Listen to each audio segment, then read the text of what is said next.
അതായത് ഈ കൊറോണയ്ക്കൊക്കെ മുമ്പ് നല്ല വില പറഞ്ഞ വീടുകളൊക്കെ ഒത്തിരി നഷ്ടത്തിന് നമ്മൾ കൊടുത്തു. ഈ 5 സെന്റ് സ്ഥലം 8 ലക്ഷം രൂപ പറഞ്ഞത് 5,60 കൊടുത്തു. 5,60 കൊടുത്ത് കടങ്ങളെല്ലാം വീട്ടി, വീടിൻ്റെ കടങ്ങൾ വീട്ടി, മോൻ്റെ എൻ്റെയും കാറിൻ്റെ കടങ്ങളെല്ലാം വീട്ടി സ്വസ്ഥമായിട്ട് കിടക്കാം. ഇപ്പം എന്ന് വെച്ചാൽ കടമില്ല. അവര് രാഹുലുമായിട്ട് എല്ലാം സെറ്റായി, ഇനി അങ്ങനെ ഒരു ജീവിതം തുടങ്ങാം, അങ്ങനെ ഒരു ഇതും ഉണ്ടായി. അപ്പൊ എന്നോട് പറയും ഗോൾഡൊന്നും മേടിക്കരുത് അമ്മ, ഞാൻ ഇടൂല, ഗോൾഡൊന്നും അല്ലെങ്കിലേ മേടിച്ചിട്ടൊന്നും അവള് സമ്മതിക്കൂല. അങ്ങനെയാണ്, ഞാനൊരു കുഞ്ഞുമാലയല്ലേ ഇടുള്ളൂ എന്ന് പറയും. അപ്പൊ ഇവൻ രാഹുൽ എന്നോട് പറയും, ഇതൊക്കെ കുഞ്ഞു കൊച്ചിനെ ഭയങ്കര ഇഷ്ടമാണ് രാഹുലിനും, ഒക്കെ കൊച്ചിന് കൊടുത്തേര്, എനിക്ക് ജീവിക്കാനുള്ള സ്വത്തൊക്കെ എൻ്റെ കയ്യിലുണ്ട് എന്ന് പറയും, എന്ന് രാഹുലും പറയും. അങ്ങനെ അല്ലെങ്കിലും ഞാൻ അപ്പം അവനോട് പറയും, അല്ലെങ്കിലും നീ എൻ്റെ ചിലവ് ജീവിക്കാമെന്ന് വിചാരിക്കണ്ട, നീ പണിയെടുത്ത് എനിക്ക് നോടണം, ഞാനിനി പോകില്ല. അങ്ങനെ അവനോടും പറയും. തമാശയാണ്, എന്നാലും അങ്ങനെ പറയും. പക്ഷെ അല്ലാതെ അങ്ങനെ അങ്ങനെ മരിച്ചു പോകുന്നൊരു ചിന്താഗതി ഉണ്ടായില്ല. ഉണ്ടായെങ്കിൽ ഇങ്ങനെയൊക്കെ പ്ലാൻ ചെയ്യൂലല്ലോ. അപ്പം ഞാൻ പറഞ്ഞിരുന്നു, ഇവർക്ക് വേറൊരു വീട്ടിൽ പോയി നിൽക്കാനൊക്കെ ബുദ്ധിമുട്ടാണ്, അപ്പോൾ നിങ്ങളിവിടെ തന്നെ താമസിച്ചോ, അവിടെ കുറച്ചെടുത്താണ് എൻ്റെ വീട്, നിങ്ങളിവിടെ തന്നെ. അവനും പറഞ്ഞു, ഇവളെൻ്റെ വീട്ടിലൊന്നും വന്ന് താമസിക്കാൻ പോണില്ല, ഇവിടെ താമസിച്ചോട്ടെ, അവിടെ നമുക്ക് ആവശ്യത്തിന് ബെഡ്റൂംസും കാര്യങ്ങളും ഒക്കെ ഉണ്ട്, ഇവിടെ താമസിച്ചാൽ മതി, മോനാണെങ്കിലും വേറെ വീട് കിടപ്പുണ്ട്.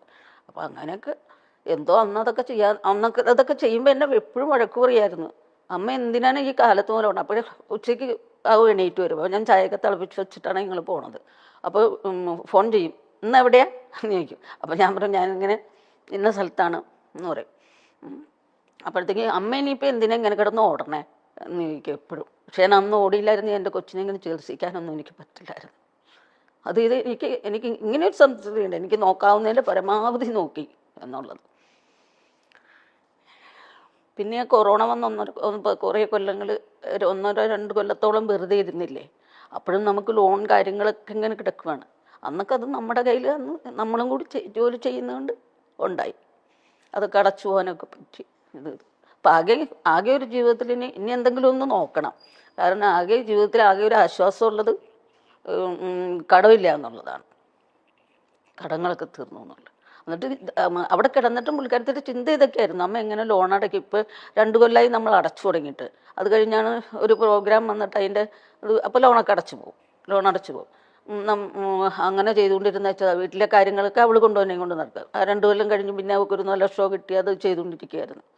അപ്പോൾ പിന്നെ ലോണൊക്കെ അടച്ചു തുടങ്ങിയതാണ്.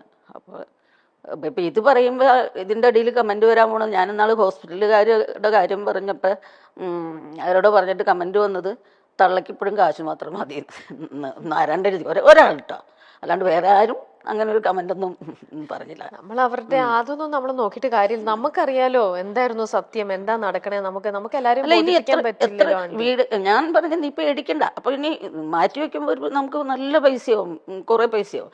അപ്പൊ 25 ലക്ഷത്തോളം ഹോസ്പിറ്റലിൽ തന്നെ കെട്ടണം അതിന്. അപ്പൊ അമ്മ ഇത് മാറ്റി വെക്കണമെന്നൊക്കെ പറഞ്ഞാൽ എങ്ങനെ അമ്മ ചെയ്യൂ ഇത്? ഞാൻ പറയും, ഇത്രയും കാലം വാടകയ്ക്ക് താമസിച്ചു, ഇനി നീയും ഉണ്ട്, ഞാനും ഉണ്ട്, അച്ഛനും ഉണ്ട്, നമുക്കെല്ലാവർക്കും കൂടി ഇനിയും ശ്രമിക്കാം. ഈ വീടങ്ങ് വിറ്റ് കളഞ്ഞാൽ പോരെ, ഇത് പ്രശ്നം തീർന്നില്ല. ഇത് 8 വർഷം ലോൺ അടച്ച് 2 വർഷവും കൂടെ ലോൺ ഉണ്ടായുള്ളൂ. അത് വിൽക്കാൻ നീ പേടിക്കേണ്ട, നീ കാശിനെ കുറിച്ചൊന്നും ഇവിടെ കിടന്ന് ചിന്തിക്കുകയേ ചെയ്യരുതെന്ന് പറയും. അവൾക്ക് അതൊക്കെയായിരുന്നു ചിന്താഗതി. അവൾ എപ്പോഴും ആ ഒരു കാര്യത്തിൽ ഇങ്ങനെ ടെൻഷനായിരുന്നു അല്ലേ സുബിക്ക്? എപ്പോഴും അത് ഇങ്ങനെ വല്ലാണ്ട് സുബീനെ എത്രത്തോളം സ്നേഹം സൈഡിൽ നിന്ന് കിട്ടിയാലും നിങ്ങളൊന്നും സെക്യൂർഡ് അല്ലല്ലോ, നമ്മൾ സെക്യൂർഡ് അല്ലല്ലോ, നമുക്ക് ഇനിയും കുറച്ച് കാര്യങ്ങൾ ചെയ്യാനുണ്ട്, ഇങ്ങനത്തെ ഒരു വറി എപ്പോഴും. അത് ഞങ്ങൾക്ക് വീടൊക്കെ ഉണ്ടായതാ. ഞാനിങ്ങനെ ചെറുപ്പം മുതലേ ഇതുങ്ങളൊക്കെ പഠിക്കുമ്പോൾ മുതലേ ഞാനിങ്ങനെ എന്തെങ്കിലും ജോലി ചെയ്യും, എന്തെങ്കിലുമൊക്കെ ചെയ്യും ഞാൻ. അങ്ങനെ ചെന്ന് പൈസയൊക്കെ ഉണ്ടാക്കി നമുക്കൊരു വീടൊക്കെ വെച്ച് നല്ല രീതിയിലായതായിരുന്നു. പിന്നെ പുള്ളി അങ്ങനത്തെ ഒരു മൈൻഡുള്ള ഒരാളല്ല, പുള്ളിയുടെ ഒരു റൂട്ടിൽ അങ്ങോട്ട് നടക്കുകയായിരുന്നു. അപ്പോൾ ആ വീടൊക്കെ വിറ്റ് കളയേണ്ടി വന്നു. ലാസ്റ്റ് പുള്ളിയുടെ തന്നെ കടം കയറ്റി വയ്ക്കും, കുറേ പ്രശ്നങ്ങൾ ഉണ്ടാക്കും. അപ്പോൾ അന്നൊക്കെ വീട് വെച്ചു. അപ്പോൾ പിന്നെ എത്രയോ വർഷങ്ങളാണ് വാടകയ്ക്ക് താമസിച്ചത്. ഒരു വീടുണ്ടായപ്പോൾ തന്നെ അവൾക്ക് ആശ്വാസം. അപ്പോഴും ഞാൻ ഹോസ്പിറ്റലിൽ കിടന്നു, ഇനി 2 വർഷത്തോടെ അടച്ചാൽ പോരെ, അത് വേണമെങ്കിൽ ആ വീടങ്ങ് വിറ്റേച്ച് അടച്ചു തീർത്തോളാം, നീ പേടിക്കൊന്നും വേണ്ട എന്ന് വേറെ ഒരു വീട് കിടക്കണത്, അങ്ങനെ അടച്ചു തീർത്തോളാം, നീ എന്തിനാ പേടിക്കണേ, നീ കാശിനെ കുറിച്ചല്ല ഇവിടെ കിടന്ന് ചിന്തിക്കണേ, നീ മനസ്സിന് ബലം കൊടുക്കുക. ഞാനിവിടുന്ന് എണീറ്റ് പോകുമ്പോൾ പണ്ടത്തെ പോലെ തന്നെ പ്രോഗ്രാം ചെയ്യും ഞാൻ, ഇനി അങ്ങനെ ചിന്തിക്കണം. ഇതിനിടയിലുള്ളതാ വേറൊന്നെന്ന് പറയുന്ന മണിച്ചേട്ടന്റെ ഒന്നാണ്. നമ്മളുമായിട്ട് വളരെയധികം അടുപ്പമുള്ളതാണ്. സുബിയായിട്ടും മണിച്ചേട്ടന് ഭയങ്കര അടുപ്പാണ്. അതിന്റെ തലേ ഓണത്തിന് സുബിയാണ് പോയി ഇന്റർവ്യൂ ചെയ്തത് പാടിയിൽ വെച്ചിട്ട്. പിന്നെ അതാണ് ലാസ്റ്റ് സുബി മണിയായിട്ട് ചെയ്തത്. മാത്രല്ല മണിച്ചേട്ടനായിട്ട് എനിക്കും നന്നായിട്ട് പരിചയമുണ്ട്. അപ്പൊ മണിച്ചേട്ടനും നമ്മളുടെ ഇടയിൽ ഇങ്ങനെ നമ്മൾ കോമൺ ആയിട്ട് ഇരുന്ന് സംസാരിക്കുമ്പോൾ മണിച്ചേട്ടനൊക്കെ എപ്പോഴും ഇവളുടെ കല്യാണം, നമ്മളെല്ലാരും അതെ സുബീനെ കല്യാണം കഴിച്ച് കാണണം എന്ന് ഭയങ്കരമായിട്ടും മണിച്ചേട്ടനും ആഗ്രഹിച്ചിരുന്ന ഒരു കാര്യമാണ്. ജനുവരി 1 പുള്ളിയുടെ ബർത്ത്ഡേ. അപ്പൊ നമ്മൾ 31 എന്താണെങ്കിലും എവിടെയെങ്കിലും നമുക്ക് പ്രോഗ്രാം ഉണ്ടാവും. അപ്പോൾ ഒരു കൊല്ലം 2 കൊല്ലം ജനുവരി 1 പുള്ളിയുടെ ബർത്ത്ഡേക്ക് ഞങ്ങൾ പോയി. അപ്പോൾ ചാലക്കുടി തന്നെ ക്ലബിൻ്റെ പ്രോഗ്രാം ആയിരുന്നു. അതും കഴിഞ്ഞ് നേരെ അവിടെ തന്നെ ഹോട്ടലിൽ റൂം എടുത്ത് താമസിച്ച് പിറ്റേ ദിവസം ബർത്ത്ഡേയും കൂടിയിട്ടാണ് ഞങ്ങൾ പോകുന്നത്.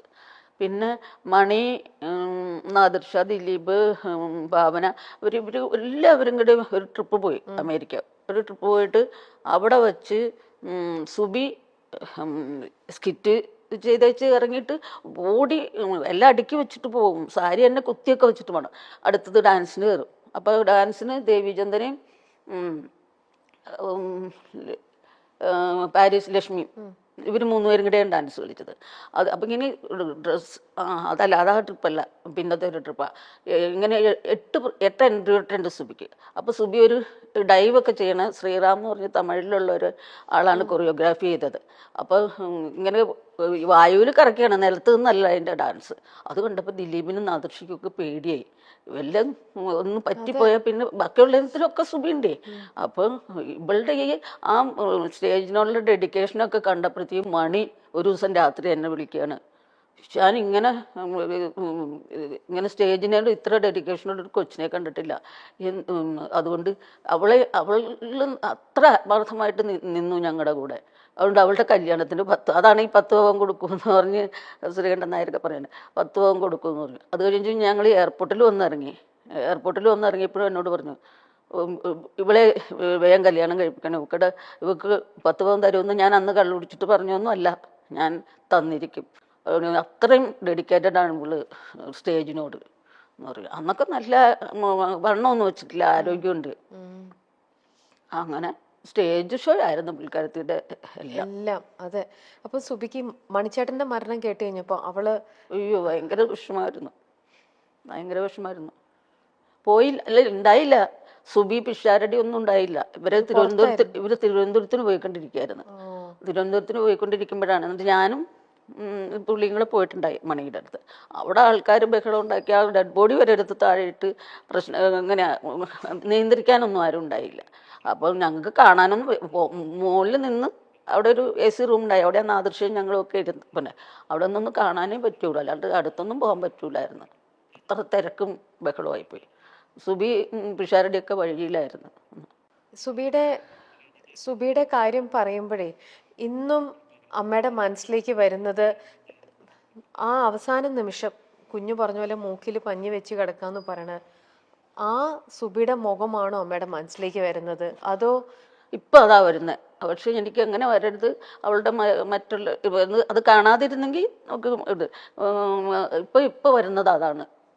കിടക്കുമ്പോഴും ഒക്കെ വരുന്നത് ഒരു ഞെട്ടല് പോലെ മനസ്സിലേക്ക് വരുന്നത്. ഉറക്കമില്ല, എനിക്ക് ഉറക്കമില്ല. ഉറക്കം കൂടി കഴിച്ചാ ഉറങ്ങുന്നേ, ഉറക്കമില്ല. രാത്രിയാണ് ഈ ചിന്തകൾ മുഴുവൻ വരുന്നത്. പക്ഷെ എനിക്കിപ്പോഴും അവൾ അവിടെ ഉണ്ടെന്ന് തന്നെയാ ചിന്ത. അതല്ലേ എനിക്ക് ഇപ്പോഴും. ഇപ്പൊ കഴിഞ്ഞ ദിവസം ഒരു ഇന്റർവ്യൂവിന് ഇതേപോലെ എന്നെ വിളിച്ചു. അപ്പോൾ എന്നെ രാജേട്ടൻ വന്ന് വിളിച്ചും പറഞ്ഞു, എഴുന്നേക്ക് പോകണ്ടേ നമുക്കെന്ന് ചോദിച്ചു. അപ്പം ഞാൻ പറഞ്ഞു, എൻ്റെ മനസ്സിൽ പറയണത് സുബി അവൾക്കല്ലേ ഒത്തിരി നേരം വേണ്ടത്, അവള് അത്രയാവട്ടെ ആദ്യം എന്നാണ് പറയണത്. അല്ലാതെ അവിടെ ഉണ്ടെന്ന് തന്നെയാണ് ഇപ്പോഴും ഞങ്ങളുടെ ചിന്ത. മോനൊക്കെ ഓക്കെ ആവാൻ കുറേ ദിവസം എടുത്തു. അവനൊരു ഇതുപോലെയായിരുന്നു, എന്താ ഒരു ഭ്രാന്ത് പിടിച്ചൊരവസ്ഥയായിരുന്നു അവന്. പിന്നെ അവനെ സമാധാനിപ്പിക്കാൻ ഞാനില്ലേ ഇതെന്ന് ഓർത്ത് ഞാൻ ഒന്നും കൂടി ധൈര്യം സംഭരിച്ചാണ്. ഇപ്പൊ കുഴപ്പമില്ല. ഞാൻ കുറച്ച് നാൾക്ക് മുമ്പ് മഞ്ജു ചേച്ചിയുടെ ഇന്റർവ്യൂ ഒരെണ്ണം എടുത്തിരുന്നു. മഞ്ജു ചേച്ചി അന്ന് പറയാ, സുബി മരിക്കുന്നതിന് 2 ആഴ്ച മുന്നേ എൻ്റെ പൊന്നു രമ്യ എന്നെ വിളിച്ചിട്ട് ചേച്ചി എവിടെയാ, എനിക്ക് ചേച്ചിയോടൊന്ന് സംസാരിക്കണം എന്നും പറഞ്ഞുകൊണ്ട് അവൾ എന്തോ പറയാനുണ്ടായിരുന്നു അവൾക്ക് ചേച്ചിയുടെ അടുത്ത്. അപ്പൊ ചേച്ചി കറക്റ്റ് ഇവളന്ന് തിരുവനന്തപുരത്ത് എത്തിയിരിക്കുമ്പോഴാണ് മഞ്ജു ചേച്ചിനെ വിളിച്ചത്. ചേച്ചി കറക്റ്റ് അന്ന് ഏതോ ഷൂട്ടിന് എറണാകുളത്ത്. അപ്പൊ ചേച്ചി ഇന്നും എന്നോട് അത് പറഞ്ഞ് ചേച്ചി അന്ന് കരയായിരുന്നു. എനിക്കറിയില്ല എന്തായിരുന്നു അവൾക്ക് എന്നോട് പറയാനുണ്ടായിരുന്നിട്ടുണ്ടാവുക. അതുപോലെ തന്നെ ഒരു ജ്യോത്സ്യം പറയുന്ന ഒരാളുണ്ടല്ലോ, ഒരു ജ്യോത്സ്യത്തില് ഹരിചേട്ടനാണോ? ഹരി പത്തനാപുരം. ഹരി പത്തനാപുരത്തിന് ഈ ICU കിടന്ന് അന്ന് തന്നെ ഫോൺ മേടിച്ച് ഡോക്ടർ ഫോൺ നോക്കാൻ പാടില്ല എന്ന് പറഞ്ഞു. പക്ഷെ ഹരി പത്തനാപുരത്തിൽ വിളിച്ച് പറഞ്ഞു എന്നൊരു ഇന്റർവ്യൂവിൽ പുള്ളി പറയണേ ഞാൻ കേട്ടതാണ്. ഹരി പത്തനാപുരത്തിനെ വിളിച്ചിട്ട് എനിക്ക് ഒരു കാര്യം പറയാനായിട്ട് വിളിക്കാമെന്ന് പറഞ്ഞു വെച്ചതാണ്. പിന്നെ ഹരി ഇങ്ങോട്ട് വിളിച്ചിട്ട് എന്തായിരിക്കും അമ്മ അവള് ഇങ്ങനെ എല്ലാരും അവൾക്ക് അല്ല അത് എല്ലാരെയും അത് ഈ അസുഖമൊക്കെ ആയി കഴിഞ്ഞപ്പോഴത്തേക്കും, അസുഖമൊക്കെ വന്നു കഴിഞ്ഞപ്പോൾ പുള്ളിക്കാരത്തേക്ക് ഇത്തിരി വിശ്വാസങ്ങളൊക്കെ ഉണ്ട്. ഇങ്ങനെ ആരെങ്കിലും ഇതിലൊക്കെ എനിക്ക് അത്ര വിശ്വാസമൊന്നുള്ള ആളല്ല, ദൈവത്തെ അല്ല, മറ്റുള്ള കാര്യങ്ങളൊന്നും എനിക്ക് വിശ്വാസമില്ല. അത് ഹരിപ്പത്തനവർ പറയണ പോലെ ഞാനും പറയണം എല്ലാ കാര്യങ്ങളും.